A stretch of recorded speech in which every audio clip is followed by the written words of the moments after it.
Welcome to Audible Thoughts. He thought one day his real life would finally start. He didn't realize it was already disappearing. Wow, that is a heavy, sobering place to start. It captures a very quiet, very modern kind of crisis, I think. It really does. And welcome, everyone, to today's deep dive. I know I just went a little dramatic with that cinematic audiobook intro, but I wanted to set the tone. Because today we are maintaining a slightly calmer, more emotional approach. Yeah, the material really demands it. It's not your typical upbeat productivity topic. Right, exactly. We are unpacking some powerful excerpts from a book called The Architecture of the Awake Mind. Specifically, we're looking at a story titled The Boy Who Kept Waiting for His Life to Begin. Which is just a brilliant title. It instantly tells you what the struggle is. It does. And the story follows this young man named Aarav. We meet him in this incredibly relatable, almost uncomfortably familiar situation. It's 2:17 in the morning. Of course it is. The classic witching hour for overthinkers. Right. He's lying in the dark, staring at the ceiling, and his phone is just resting on his chest. And his mind is racing with all these unfinished plans, like learn new skills, wake up early, build confidence, just fix everything. He wants to overhaul his entire existence. But the tragedy is, every single day ends the exact same way. He's exhausted, he's endlessly distracted, and he's just deeply disappointed in himself. Yeah, and I want to bring this directly to you, the person listening to us right now. Have you ever found yourself in that exact position? Lying in bed, completely wired but physically drained, just waiting. Waiting for that real version of yourself to finally show up. Yes, that highly disciplined, highly successful future version. You're just waiting for them to arrive and take over the controls. It is a profoundly universal feeling right now. Yeah. I mean, what stands out immediately in the text is the immense gap between his intentions and his reality. Because he's not clueless, right? Not at all. Aarav isn't lacking intelligence. He fully understands how motivation works. He watches the productivity videos. He saves the inspirational quotes. He possesses all the right data. But he's completely paralyzed. Exactly. He has successfully separated the acquisition of knowledge from the actual application of it. Knowing what to do and actually doing it, well, they become entirely different universes for him. It reminds me of a very specific kind of behavior. It's like meticulously saving thousands of recipes online. Oh, the Pinterest trap. Right. Yeah. You categorize them by cuisine. You read about all these complex flavor profiles. You binge watch cooking shows for hours on end. But you absolutely refuse to ever step foot into your own kitchen and turn on the stove. Because watching the shows feels like doing the work. Yes, it feels like progress because you're constantly interacting with the concept of food. But at the end of the day, you are still starving. That analogy gets right to the heart of it. You are confusing preparation with execution. And the psychology behind why Aarav does this, and why, frankly, so many of us do this, is deeply rooted in fear. Fear of what, though? Failing. Partly, but it's deeper. We don't like to admit it, but preparation is a remarkably safe hiding place. As long as you are just preparing, as long as you're just gathering those recipes, you haven't burned the meal yet. Okay, but wait, I have to challenge that a bit, because preparation is objectively a good thing, isn't it? I mean, you can't just go run a marathon without training. Sure, absolutely. Or cook a complex meal without buying the ingredients first. So why is gathering knowledge being framed as this negative defense mechanism here? Because there is a threshold, right? There's a line where preparation stops being about readiness and starts being about avoidance. The source material points this out so well. Aarav constantly imagines this idealized future version of himself. Confident, focused, unstoppable. But beneath that fantasy is a terrifying whisper. What if you never actually become that person? Exactly. What if you never become him? So the fear isn't just about, failing a math test or messing up a habit. It's a full-blown identity crisis. He fears trying much more than he fears failing. Because failure at least implies you entered the arena. If you genuinely try to become that idealized self and you fall short, you are forced to confront your actual painful limitations. You have to grieve the fantasy. So right, because the bubble pops. Yeah, but if you never truly try, if you just keep preparing, you get to keep the fantasy alive forever. You can always tell yourself, well, I could be amazing, I just haven't started yet. Wow. The tragedy is that to protect this theoretical future, he is entirely wasting the present. He is slowly becoming someone who only imagines living. It's devastating internal friction. It really is. Hmm. But his environment isn't exactly helping him break out of it either. It's actually making it worse. There's this scene at his college that paints an incredibly bleak picture of modern connection. The lunch scene. Yeah, the lunch scene. Aarav describes sitting around laughing loudly with people, but internally he feels entirely hollow. He's performing. He's pretending to care about conversations he mentally checked out of hours ago. The environment enables the disappearing act. It accelerates it. That defining moment at lunch is chilling. He looks around his table, he's with a group of friends, and they are physically occupying the same space, but nobody is talking. Every single person is staring down, scrolling on their phones. And he looks at them and has this dark realization. He thinks this generation is slowly disappearing into distraction. And the immediate terrifying follow-up thought is, maybe I'm disappearing too. Right, because he recognizes his own avoidance behavior mirrored in everyone around him. Their physical presence is just an illusion of connection. It's just proximity, not actual presence. Exactly.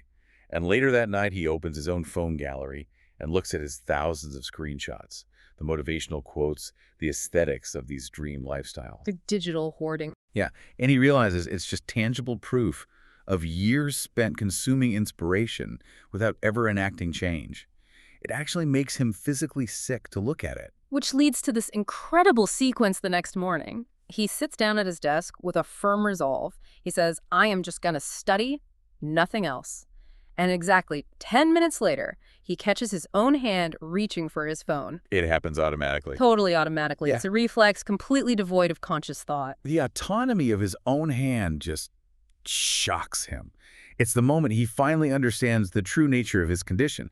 It's not a chemical dependency like drugs or alcohol. Yeah. It is a psychological addiction to constant stimulation. Right. His brain has entirely lost the capacity to tolerate silence. He actually calls distraction emotional anesthesia in the text. Now, I have to push back hard on this. That term, emotional anesthesia, it sounds incredibly intense. It does. It sounds clinical. Yeah, like someone suppressing massive, unspeakable trauma. Isn't he just bored? I mean, we all get bored reading textbooks and want to look at something shiny. Isn't it just a short attention span? It's very natural to want to dismiss it as simple boredom. That definitely feels safer. But we have to look at the mechanics of what is actually happening in the brain. It is not mere boredom. Okay, then what is it?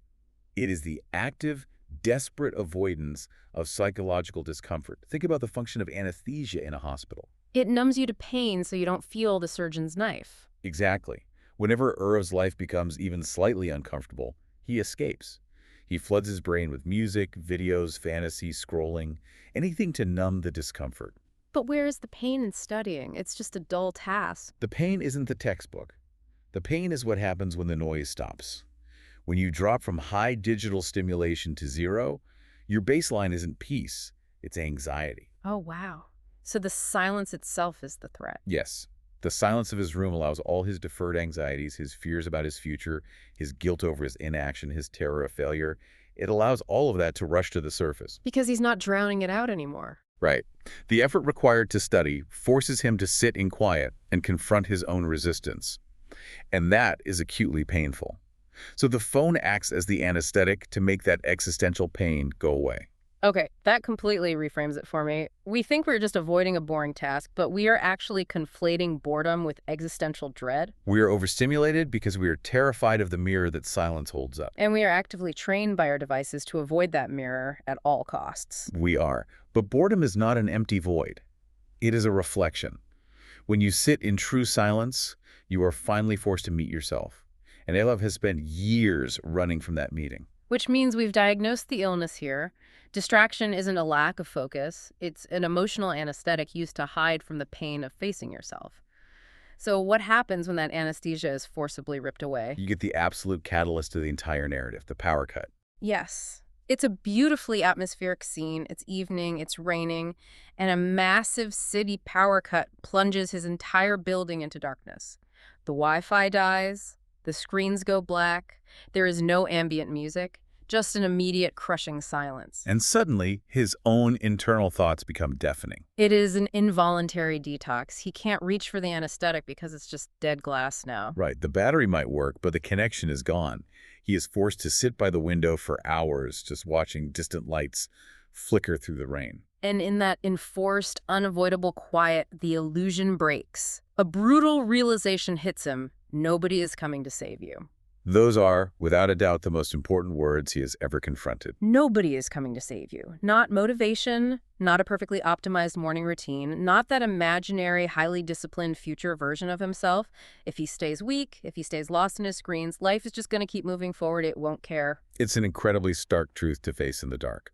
It is. I love the analogy of a crowded party here. Imagine you are at a really loud gathering. The music is absolutely blasting. You're shouting to the person next to you, caught up in this chaotic energy. Yeah, sensory overload. Right. And then, instantly, the power blows. The music cuts out mid-beat. The silence is sudden and heavy, and you just hear your own voice ringing out alone in the dark room. It's incredibly jarring. It is the ultimate removal of distractions. The shock to the system is profound. But here is where I struggle a bit with Aarav's reaction. The narrative notes that this realization that nobody is coming to save him, it hurts, but strangely, it makes him feel free. Yeah, that counterintuitive feeling of freedom. Why? I mean, if I realize I'm entirely on my own and no help is coming, I'm not feeling free. I'm panicking. I'm feeling abandoned. Why is this liberating for him? To understand that, we really have to look at what psychologists call the locus of control. Okay, unpack that for us. Up until that power cut, Aarav's locus of control was entirely external. He was waiting for a sudden surge of motivation to arrive like a magical guest. He was waiting for a revolutionary self-help routine to magically fix his brain. Waiting for the outside world to change his inside world. Exactly. And that kind of hope is actually a psychological trap.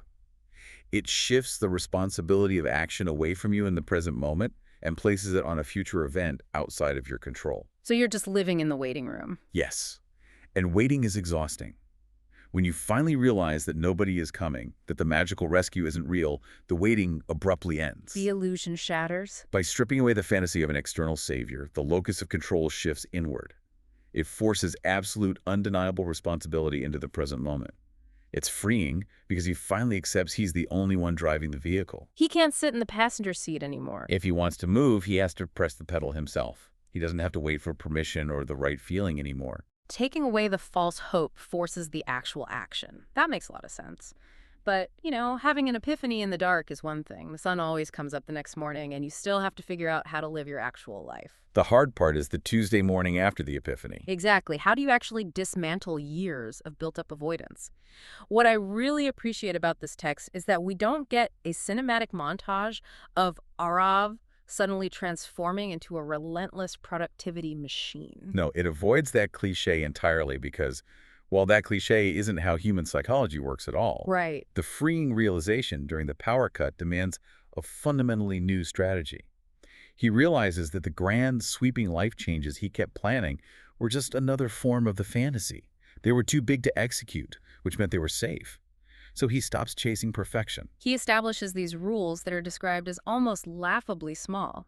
Wake up without touching the phone. Read just 10 pages of a book. Sit quietly for 15 minutes. Tiny, manageable increments. And the rule that really stuck with me, exercise even without motivation. I want to dig into that specific phrasing.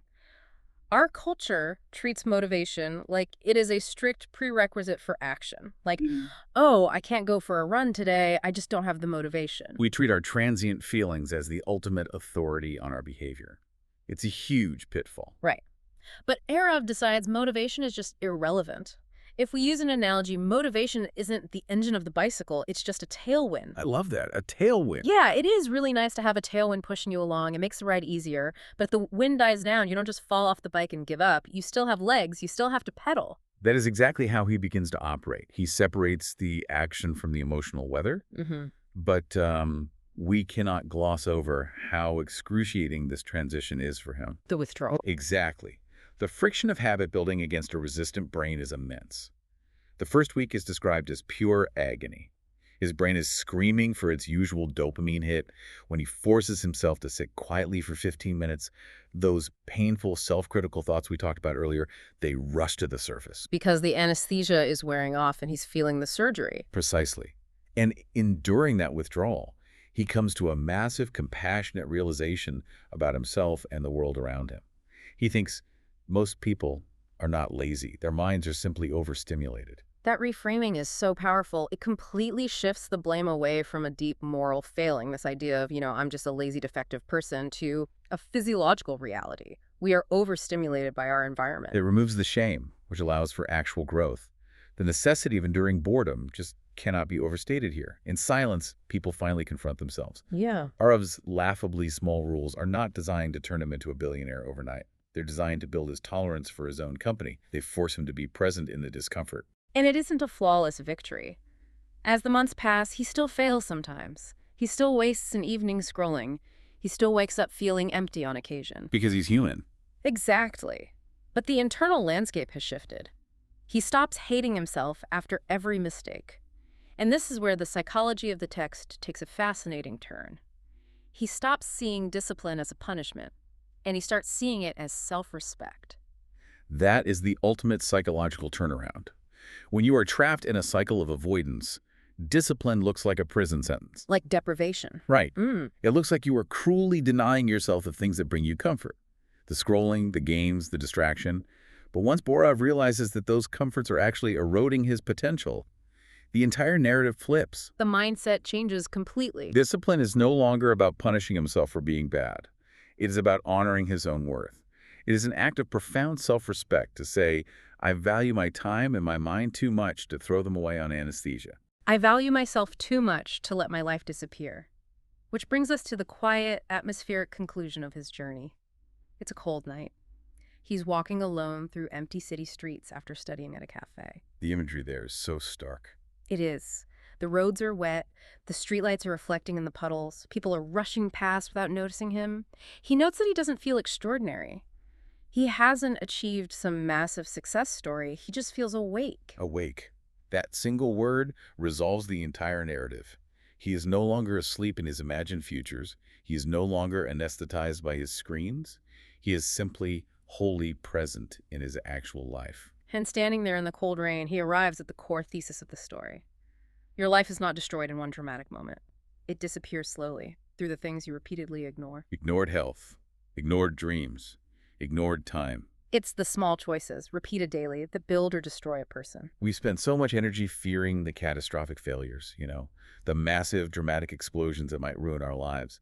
But the real danger isn't an explosion, it's erosion. Just washing away, grain by grain. It's the slow, silent slipping away of hours, days, and eventually years, all while we are looking the other way, staring at a screen. When Aarav finally gets home, he opens his old notebook, the one filled with the impossible plans and the unrealistic expectations that used to paralyze him, and he writes one final sentence beneath all of them. A better life is built when you stop escaping the current one. It's an absolute acceptance of reality. The present moment, however flawed or uncomfortable it might be, is the only material you actually have to build with. Which brings us back to you, the listener. If you take one thing away from this deep dive, let it be this. Your life is being built right now. It's not waiting for you in some glorious, highly motivated future. It is happening in the small, unglamorous, sometimes very uncomfortable choices you are making today. The choices you make right after this audio ends. Exactly. It's in the 10 minutes you spend reading instead of scrolling. It's in the 15 minutes you sit in the quiet instead of drowning out your own thoughts. That is the architecture of an awake mind. But building it requires the courage to face the quiet. So I will leave you with this final provocative thought to mull over. If all the screens, all the music, and all the constant distractions in your life suddenly went dark right now, what is the first uncomfortable truth the silence would force you to hear? He thought one day his real life would finally start. He didn't realize it was already disappearing. Don't let yours disappear. Catch you next time.